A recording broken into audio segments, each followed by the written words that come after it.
Il est 10h ici à Paris. Bonjour à toutes et tous et bienvenue dans Parlons-en, votre rendez-vous avec l'info qui prend son temps. Voici l'un des titres de ce mercredi. Benyamin Netanyahou menace les Libanais de subir le même sort que les Gazaouis s'ils ne se libèrent pas, je cite, du Hezbollah. La France parle d'une provocation dans les mots de son ministre des Affaires étrangères. L'armée israélienne étend l'offensive contre le groupe chiite au Liban. Les combats au sol, les bombardements, les tirs de roquettes et les échanges de tirs se poursuivent. Aujourd'hui dans Parlons-en, le troisième volet de notre série d'entretiens consacrée au premier anniversaire des attaques terroristes du 7 octobre et à leurs conséquences. Après avoir évoqué lundi les guerres ouvertes depuis 12 mois, hier la situation humanitaire à Gaza, on s'intéresse aujourd'hui à la société israélienne. Comment va-t-elle un an après le bouleversement majeur qu'a été ce 7 octobre 2023 ? Quelles sont ses fractures et ses concordes ? Comment se projette-t-elle dans l'avenir ? Quel rapport entretient-elle avec son gouvernement et la figure de Benyamin Netanyahou ? On en parle jusqu'à 10h45 avec Sylvain Bull, Alain Dikoff, Bruno Carsanti et Stéphane Amar qui est à Jérusalem. Merci à tous d'être là. On a beaucoup de choses à se dire. C'est Parlons-en et c'est parti.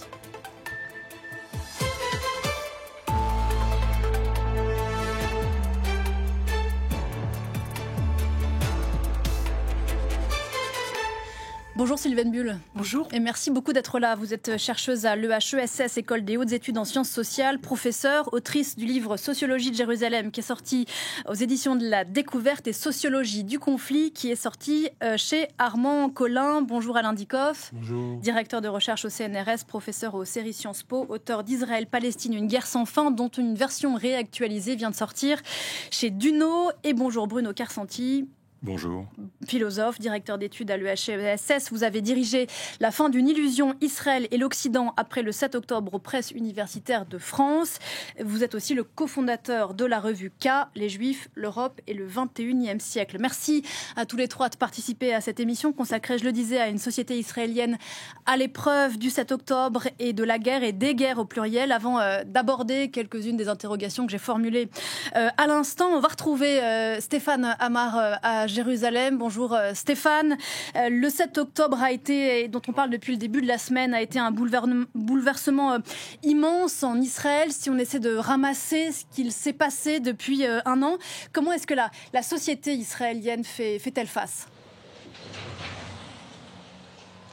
Alors, elle est évidemment traumatisée, la société israélienne. Une telle catastrophe ne s'était pas abattue sur le peuple juif depuis la Shoah. Il y a bien sûr eu des guerres en Israël depuis la création de l'État en 1948, mais un massacre de cette ampleur, de cette cruauté, et surtout alors que le pays dispose d'une armée extrêmement puissante, eh bien cela a complètement pris de surprise les Israéliens, cela les a scandalisés, cela les a bouleversés. Et donc un an après, on peut dire que les questions qui se posaient au soir du 7 octobre restent entières. Elles continuent de tracasser la population israélienne. Comment cela a été possible? Comment l'armée n'a pas vu venir cette attaque? Et aussi, c'est vrai, comment est-ce que l'ennemi, que l'on croyait d'une certaine manière contenu derrière son mur, a pu se montrer aussi cruel? Pourquoi cette détestation d'Israël aussi dans le monde entier? Cela préoccupe beaucoup les Israéliens qui tentent de panser leur plaie, alors même qu'ils sont toujours en pleine guerre et que quasiment chaque jour, chaque matin, en se réveillant, en ouvrant leur téléphone, eh bien, ils voient que des soldats sont tombés soit face au Hamas à Gaza, soit face au Hezbollah au sud Liban. Quelle place, justement, ces guerres que mène Israël a dans leur vie aujourd'hui ? Alors, elle a une vie très importante. D'abord, il y a bien sûr les familles des soldats. Vous savez que c'est une armée populaire, une armée de conscrits. Il y a 3 ans d'armée obligatoire pour les garçons, 2 ans pour les filles. Donc, on peut dire qu'à part dans les milieux orthodoxes et parmi les Arabes israéliens, on peut dire que chaque famille quasiment a eu un enfant, aura un enfant, a un enfant dans l'armée. Donc, elle est directement concernée par cette guerre, la population israélienne. Et elle vit dans sa chair, bien sûr, chaque soldat qui tombe au front. Maintenant, il y a très clairement dans la société israélienne, en tout cas c'est ce que je ressens, une volonté d'en découdre, d'en finir définitivement avec le terrorisme, que ce soit le terrorisme du Hamas au sud, on l'a vu le 7 octobre, mais il y a eu durant ces 15 dernières années des attaques permanentes venant du Hamas à Gaza, ou bien ce terrorisme du Hezbollah au nord. Et ce qui est affiché par le gouvernement Netanyahou est partagé par la majorité des Israéliens, c'est-à-dire qu'il faut définitivement éradiquer ces menaces, éradiquer aussi la menace iranienne qui nourrit ce terrorisme financièrement, qui le soutient militairement. Et donc il y a un soutien assez massif aux guerres que mène actuellement Israël, que ce soit à Gaza, au sud Liban ou bien ailleurs, parce que vous savez que l'armée israélienne frappe jusqu'au Yémen et parfois même jusqu'en Iran.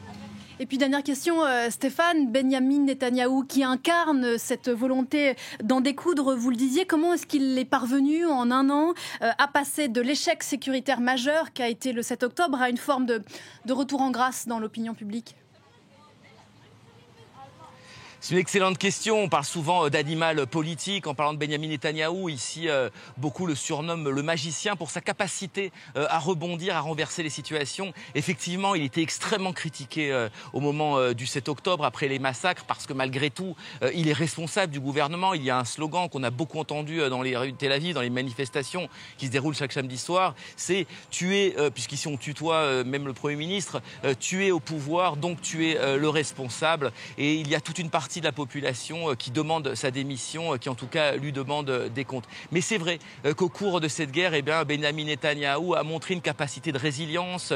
Il a permis à l'armée israélienne de reprendre la main à Gaza, de reprendre le dessus sur le Hamas. Il a résisté très fortement aux pressions américaines qui lui demandaient de ne pas entrer à Rafah, de ne pas mener telle ou telle opération. Il y a eu des menaces sur les livraisons d'armes. Et il apparaît désormais comme quelqu'un qui est capable justement de mener les destinées d'Israël, de faire face à ces grands défis. Il est sûr que les récents succès de l'armée israélienne au Liban, et notamment cette retentissante affaire des beepers, a redoré son blason, a contribué en tout cas à redorer son blason. Et il a promis de ramener avant les fêtes, c'est-à-dire d'ici une semaine ou deux avant la fin des fêtes, une partie de la population qui a dû quitter le nord d'Israël. C'est 50 à 60 000 Israéliens qui ont dû s'exiler vers le sud à cause des roquettes des Hezbollah. Il est promis de les ramener chez eux et cela probablement renforcera encore sa popularité.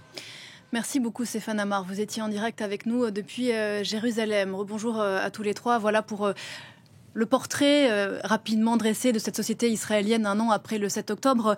Sylvaine Bull, j'ai une première question à vous poser. Vous qui êtes sociologue, quel mouvement s'est opéré, selon vous, dans la société israélienne depuis ce jour terrible du 7 octobre ?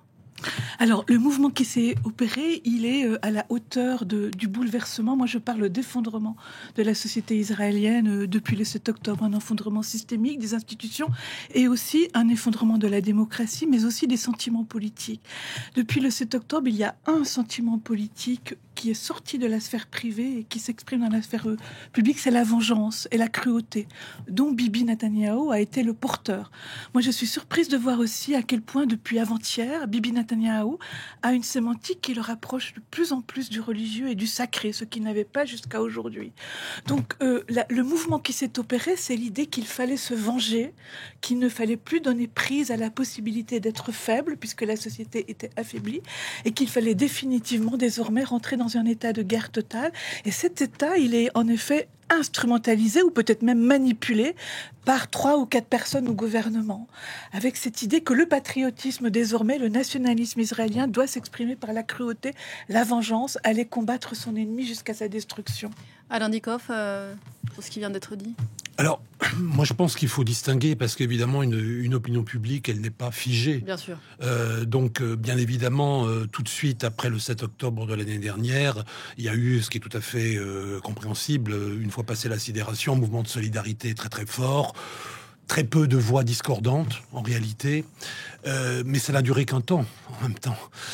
Vous voyez, par exemple, au niveau des sondages, que alors qu'il y avait une majorité très très nette au mois de décembre, par exemple, de l'année dernière, qui disait il faut faire la guerre, il faut continuer, on va détruire le Hamas, aujourd'hui, l'enthousiasme est déjà un peu retombé. Il y a 50-50 à peu près. Bah oui, parce qu'on se rend compte que finalement détruire le Hamas, ça veut dire quoi exactement ? Bon, bien sûr, ils ont été touchés, leur commandement a été certainement réduit, mais on voit bien qu'ils continuent à exister. L'armée a dû réintervenir dans le nord, dans le camp de Jabalia, dans lequel il était censé ne plus être. Donc en fait, les gens se rendent évidemment compte que il y a des limites en réalité. Et donc, je dirais que les clivages qui existaient auparavant, ils réapparaissent assez vite, dans le fond. Entre ceux qui pensent qu'il faut continuer à taper dessus, pour le dire vite, et ceux qui pensent que oui, bien sûr, il faut riposter, il faut autant que faire se peut, réduire leur capacité opérationnelle, mais en même temps, ça n'apportera pas une réponse à tout. Et quelque part, je dirais que même dans les commémorations qui ont eu lieu il y a 2 jours, on a bien vu la différence. Il n'y a pas eu une cérémonie unique. Il y a eu la cérémonie des familles, qui était la cérémonie finalement la plus poignante, et la plus vraie, je dirais, quelque part, et la cérémonie officielle. Qui était enregistrée. Qui était enregistrée, où il n'y avait pas de public. Donc voilà, ça en dit déjà beaucoup, ça dit beaucoup de choses déjà. Donc je crois qu'il faut pas avoir une vision figée. Les choses évoluent avec le temps. Bien sûr, Bruno Karsanti, Sylvaine Bull parle d'effondrement. Il y a un autre mouvement vu d'ici, dont on a l'impression qu'il s'est opéré. C'est une société aussi qui s'est repliée sur elle-même et qui exprime la souffrance de ne pas avoir été l'objet d'une empathie que par ailleurs elle ne parvient peut-être pas à avoir à l'égard des Palestiniens, mais pour rester sur la société israélienne, il y a ça qui a été exprimé aussi. Oui, c'est certain, il y a un repli dans la douleur subie qui est compréhensible, mais je crois qu'il faut rappeler d'abord que le 7 octobre est intervenu, survenu dans un moment de crise politique profonde en Israël. Il faut rappeler la scission, le clivage entre 2 positions, une défendant la démocratie, et l'autre exprimée par une politique d'extrême droite attaquant les fondements de cette démocratie. Le 7 octobre est survenu, il était naturel que l'union se fasse face à l'invasion, face à la douleur, que une guerre défensive soit menée de façon unitaire. Ça, c'était inévitable. Il était inévitable aussi que des affects s'expriment liés à cette douleur. Moi, je crois que, au fond, assez vite, la question s'est posée, d'abord, de la faillite de l'État, de la faillite de Netanyahou. Très vite, alors pour tempérer cette question de la vengeance, très vite, ce qui s'est avéré, c'est que dans le cabinet de guerre ont été exclus les ministres d'extrême droite, tout représentant du sionisme religieux, mais que, au fur et à mesure que la riposte s'est déroulée, une forme de radicalisation d'une partie de la société s'est produite aussi. Alors, je pense que ce qui a été dit là est juste, les clivages se reforment. Et moi aussi, j'ai été très frappé par les 2 commémorations et la séparation des 2 commémorations. La provocation aussi de Netanyahou, nommant Miri Regev responsable de la commémoration officielle, donc la plus à droite du Likoud, disons, et les familles tenant à ce que, justement, le gouvernement n'empiète pas sur l'expression de la douleur subie et du deuil ressenti. Voilà, donc je pense qu'on retrouve là une société clivée, et que sur ce clivage se joue la définition d'Israël. C'est ça le point important. Sylvaine Bull, oui, sur le poids de cette extrême droite israélienne dans ce gouvernement. Oui, moi je suis tout à fait d'accord. Je n'ai pas dit que toute la société était tournée vers la vengeance, mais par contre, les institutions actuellement, notamment au pouvoir et notamment de la justice, sont bloquées et ne représentent pas la société, notamment sa frange la plus démocratique, qui ne parvient pas à s'extirper de ce sentiment national.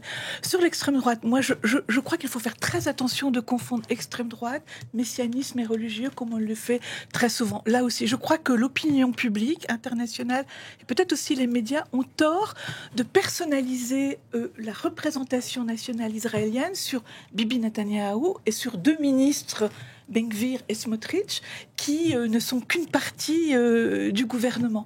Et cette personnalisation justement que l'on fait, avec quelquefois des confusions entre sionistes religieux sionistes, messianiques, extrême droite, elle évite de voir justement qu'il faut aller vers des forces démocratiques autres qui doivent naître et un tissu qui existe, mais encore une fois qui a du mal à être converti dans le système politique qui est en grande difficulté. Notamment, on peut y revenir sur les institutions de la justice. Alors justement, Alain Dikoff, Bruno Carcentier le rappelait à l'instant, avant le 7 octobre, avant les guerres, Israël était à la croisée des chemins entre une tentative illibérale incarnée par Netanyahou et la droite de son gouvernement et les tentatives de réforme de la Cour suprême, tentative contre laquelle on s'en souvient pendant des mois. Il y a eu des mobilisations monstres en Israël de la part du camp démocratique. Comment est-ce que pro-démocratie, dans quelle direction est-ce que la guerre, si toutefois l'Israël est à la croisée des chemins, est-ce qu'un chemin a été engagé depuis le 7 octobre ?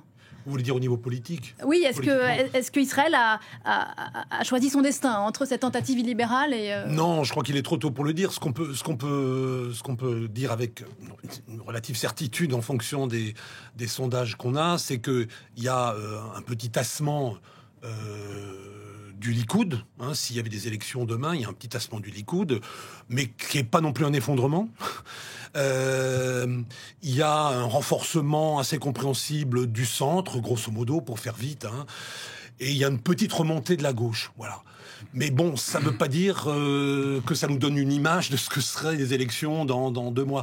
Moi, ce qui me paraît important de dire, c'est que la guerre empêche quelque chose pour le moment. La guerre empêche un retour sur soi d'Israël, en fait. C'est ça qui me paraît important. Qu'est-ce que je veux dire par là ? Je veux dire que la guerre empêche, pour le moment, tant qu'elle dure, de finalement vraiment examiner ce qui s'est passé le 7 octobre. Il n'y a pas de commission d'enquête, il n'y a rien de tout ça pour le moment. Et qui demande des comptes aujourd'hui ? Pour le moment, je dirais que la société continue d'être un peu tétanisée. Il est évident que tant que le pays est en guerre, on ne va pas commencer à avoir des grandes manifestations pour demander une commission d'enquête. Mais on sent bien qu'il y a une demande.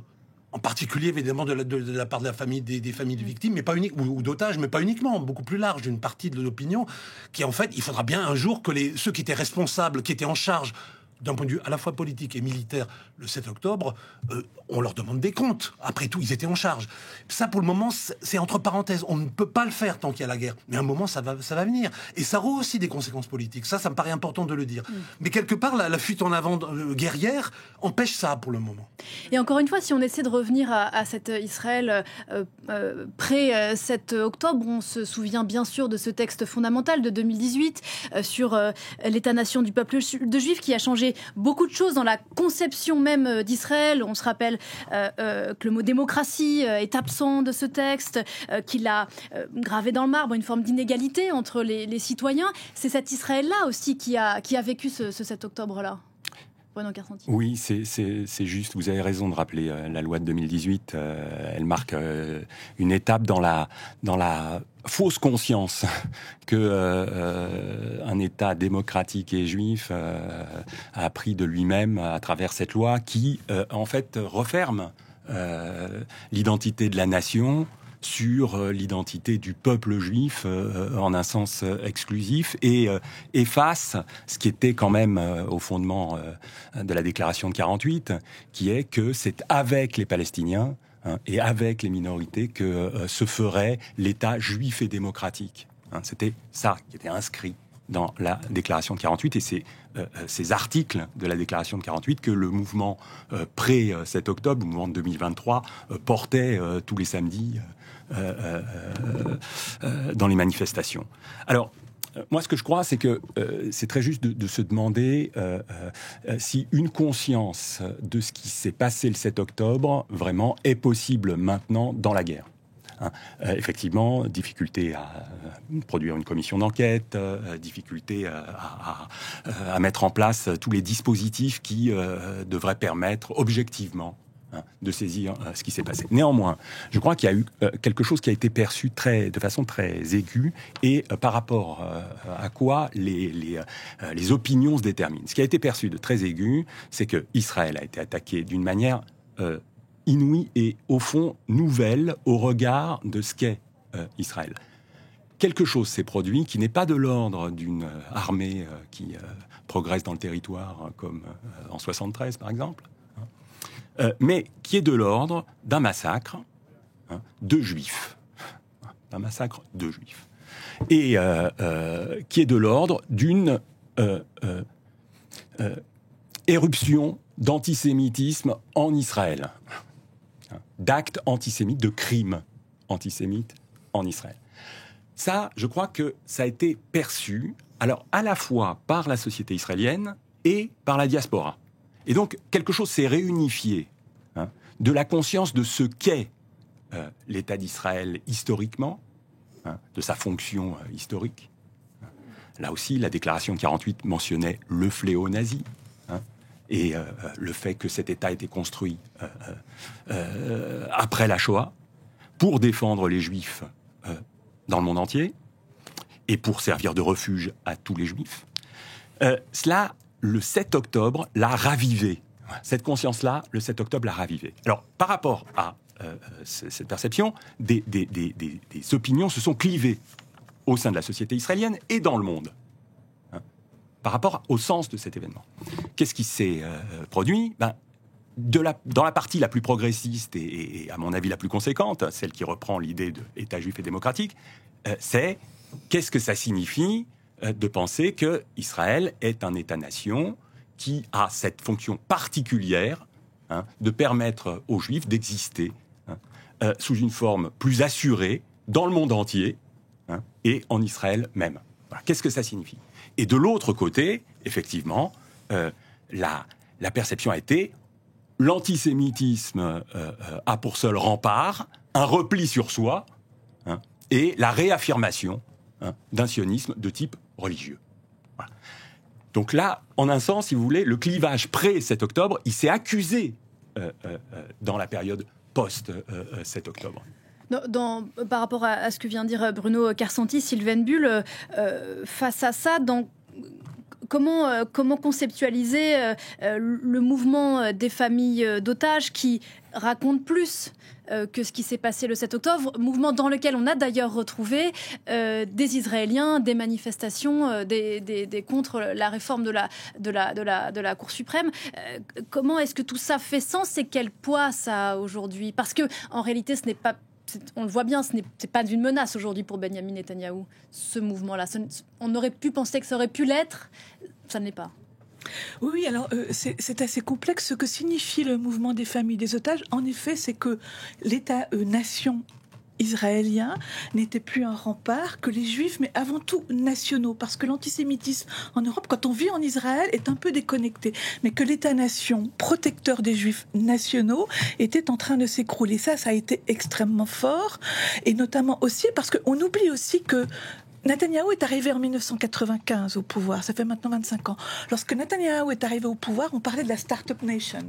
Tout le monde avait l'idée que, d'une part, l'État-nation allait être libéral, qu'il protégeait au sens de la loi constitutionnelle les minorités, et d'autre part, on a vu justement que à partir du 7 octobre, au fond, ces Start-up Nation n'existaient plus puisque sont arrivés non pas les sionistes religieux, mais une frange encore plus religieuse que la normale. La Start-up Nation s'est aussi effondrée comme idée à partir du moment où les religieux commencent à prendre du pouvoir.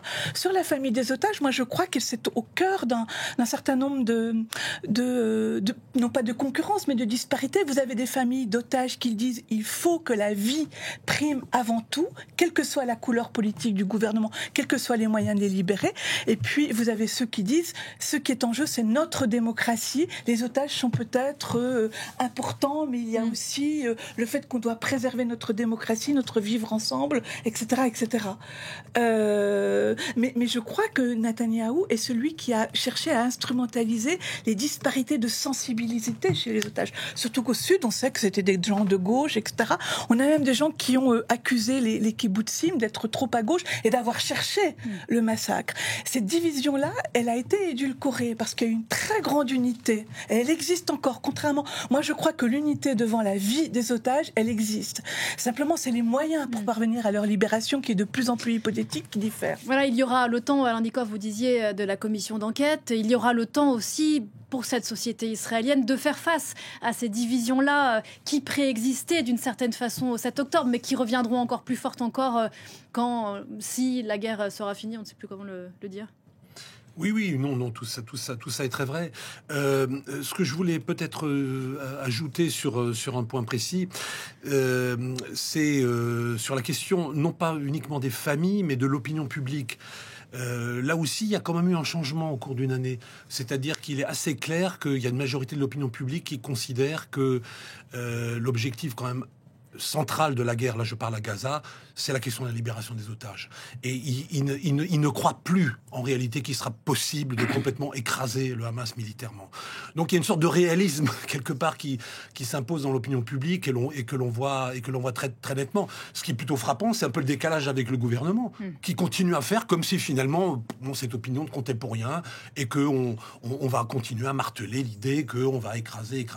Oui, mais à un moment il faut quand même proposer quelque chose, parce que les objectifs, on ne sait même plus exactement ce qu'ils y sont du gouvernement dans la guerre elle-même, à part énoncer qu'on va détruire le Hamas, et ce qui veut dire aussi évidemment malheureusement toucher beaucoup de civils dans toute cette affaire du côté palestinien. Donc les gens sont quand même finalement ils sont quelque part plus raisonnables que le gouvernement, parce qu'ils se rendent bien compte que c'est une fuite en avant et qu'on est dans une impasse finalement. Et qu'à un moment il faut que tout simplement que les armes arrêtent de parler. Bruno Carsanti. Moi je suis entièrement d'accord avec ce qui vient d'être dit là, et je voudrais juste ajouter un point sur cette question des otages. En quelques secondes, parce qu'on doit remarquer une courte pause, mais on se retrouve juste après. Très bien. Non, la question sur les otages, c'est qu'en fait le fait d'aller sauver les otages est fondamental pour Israël, du fait même de sa justification originelle. Si vraiment l'idée d'Israël fondatrice est de servir de refuge aux Juifs et de défendre chaque vie juive, la question des otages, en fait, elle est absolument essentielle. Elle l'a toujours été dans la politique israélienne, et c'est la première fois qu'elle passe au second plan, en réalité. Et ça, c'est une cause vraiment de crise politique et de crise morale instillée par le gouvernement. Là, il n'y a pas d'autre manière de décrire les choses. On se retrouve dans 3 minutes. Merci à tous les trois pour la suite de cette discussion. Désolé.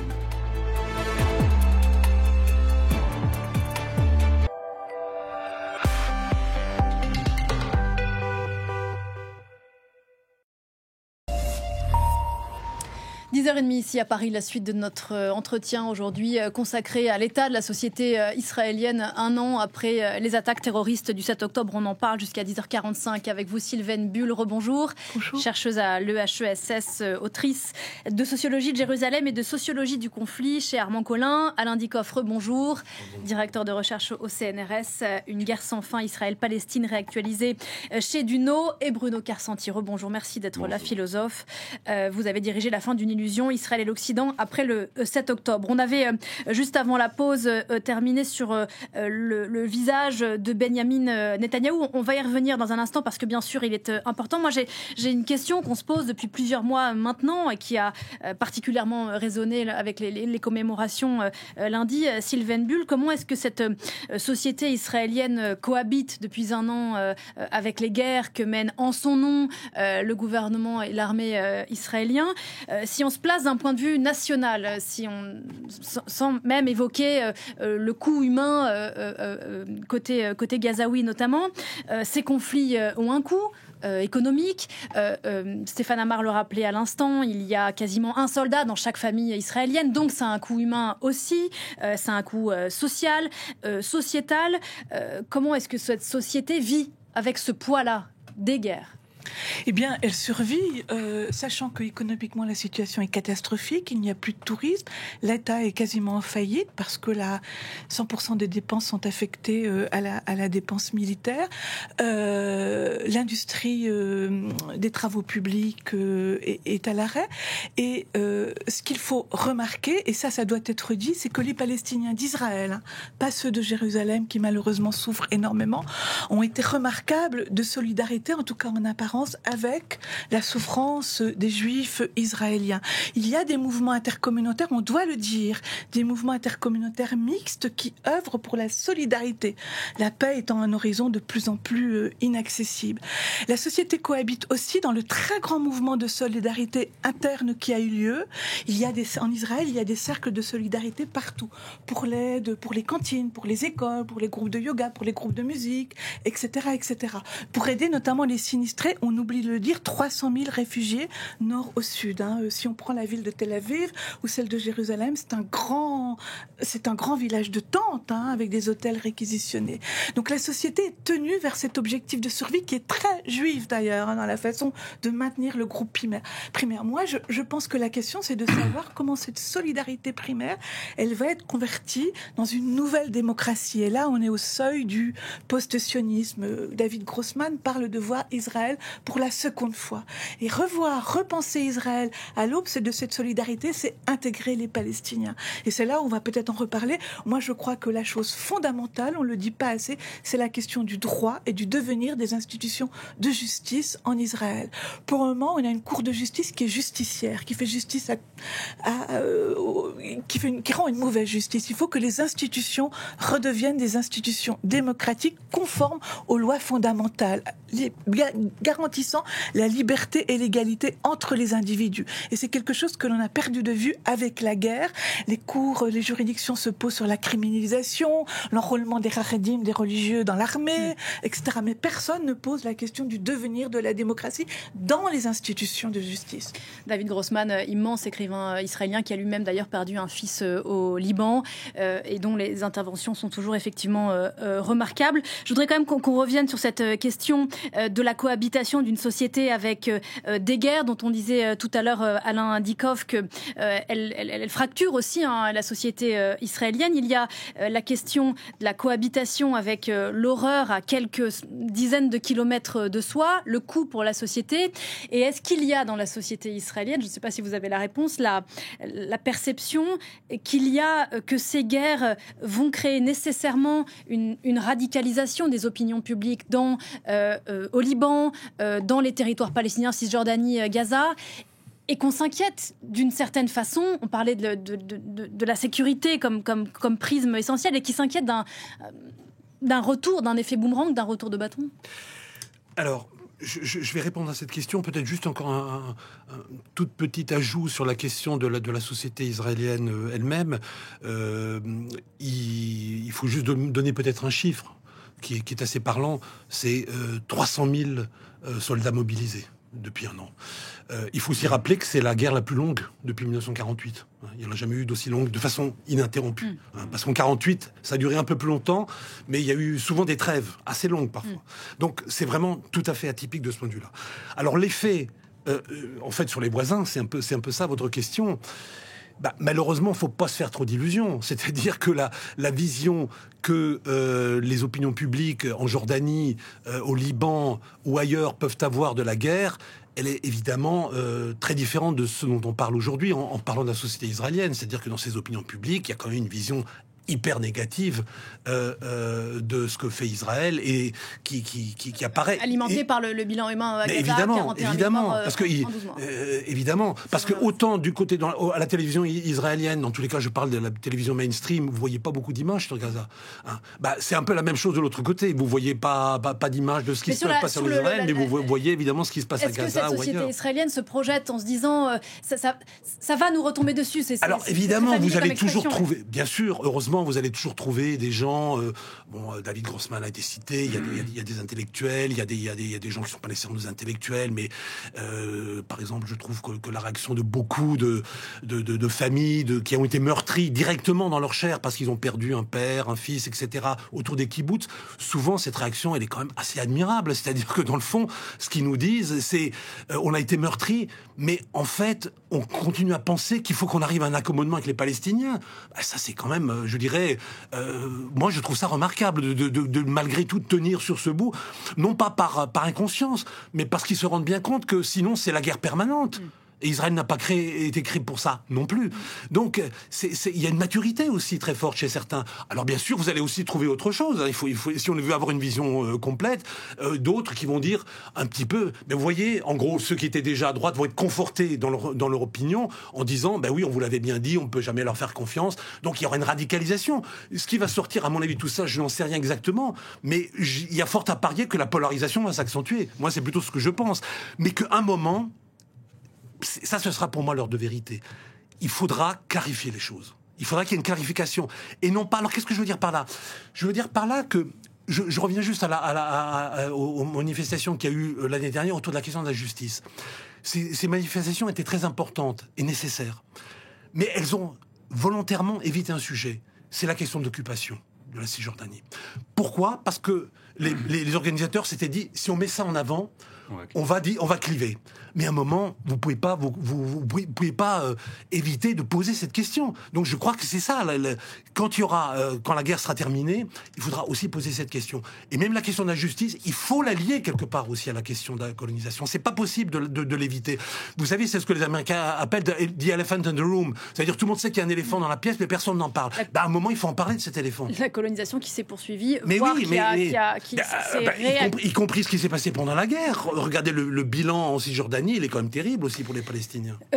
Bruno Carsanti, Alain Dickhoff a cette expression, mais qu'on a tous au moment où la guerre ou les guerres s'arrêteront. Mais ça fait un an qu'on se demande à quel seuil, à partir de quel moment Benyamin Netanyahou et son cabinet de guerre considéreront que les buts de guerre, dont on n'a toujours pas très bien compris lesquels ils étaient, seront atteints. On parlait tout à l'heure avec Sylvain Bull de ce Benyamin Netanyahou qui prête cette oreille au discours messianique, mais dans le but, en fait, elle est assez fondamentale, la question. Que veut-il, Benyamin ? Jusqu'où veut-il aller ? Ce qu'on peut dire, c'est peut-être qu'il ne le sait pas lui-même. Parce que, au fond, jamais dans la conduite de la guerre, une politique, pas simplement projective sur un au-delà de la guerre, mais ce que vise en termes de recomposition de l'idée du sionisme, la guerre elle-même, n'a été formulée. Et il était évidemment incapable de le formuler. Il est toujours incapable de le formuler parce qu'à mon avis, il est tenu par une coalition politique qui l'empêche de formuler quoi que ce soit de cet ordre. Alors, je pense qu'il y a d'autres voies politiques qui s'expriment en ce moment et que tout de même, à différents niveaux, Sylvain Bull parlait de la société civile, mais du côté de la classe politique, on le voit aussi. Et Ehud Olmert et Nasser Al-Nikwar ont fait un texte très important, à mon avis, il y a quelques jours, présentant ce que seraient les étapes pour une solution à deux États. Sauf que eux, à la différence de Benyamin Netanyahou, effectivement, prônent une solution à laquelle lui se refuse. Exactement. Alors, c'est-à-dire, la question, c'est en fait ce qu'on entend par solution à deux États et comment on y va. Je trouve que le 7 octobre est intervenu à un moment géopolitique très particulier. Il est intervenu à un moment où les accords d'Abraham allaient être signés, où l'Arabie Saoudite allait... normalisation des relations avec certains pays arabes. Voilà. Et donc, où l'idée qui était constitutive de la gauche israélienne pendant une longue période, et qui a été tenue sous le boisseau pendant une longue période aussi, c'était la grande idée de Shimon Peres, un ordre démocratique au Moyen-Orient, et donc un axe géopolitique où Israël pourrait exister en tant qu'État démocratique, coopérant avec d'autres États dans la zone. Le 7 octobre est intervenu à bloquer cette politique et a fait réémerger dans toute sa force l'autre axe. L'autre axe, c'est-à-dire Iran, Syrie, Yémen. Et a mis le Hamas finalement au centre du jeu.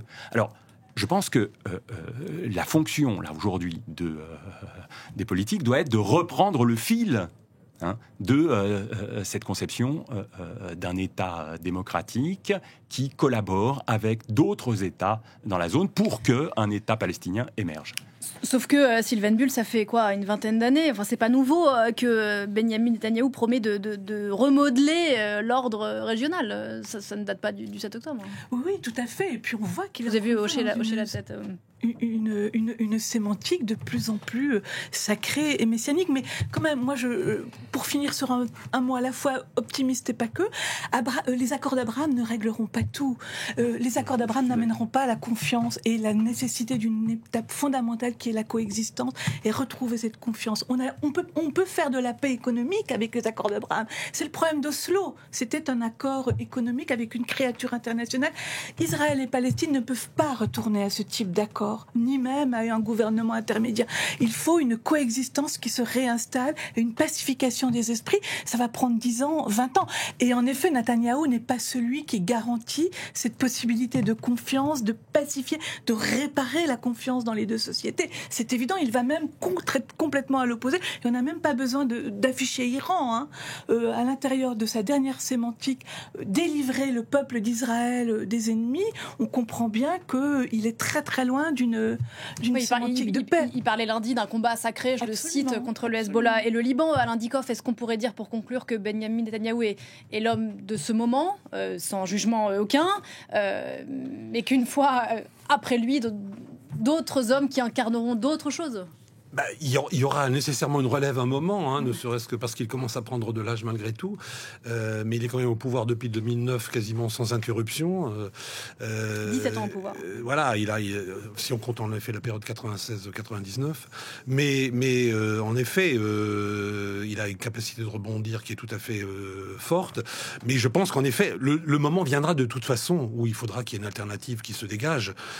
Et le plus tôt serait évidemment le mieux. Pour conclure, Bruno Carsanti. Oui, je suis d'accord avec cette... En fait, moi, pour tout dire, j'ai été sidéré dans la période qui a immédiatement suivi le 7 octobre qu'il reste en place, en fait. En se défaussant sur les militaires. Exactement.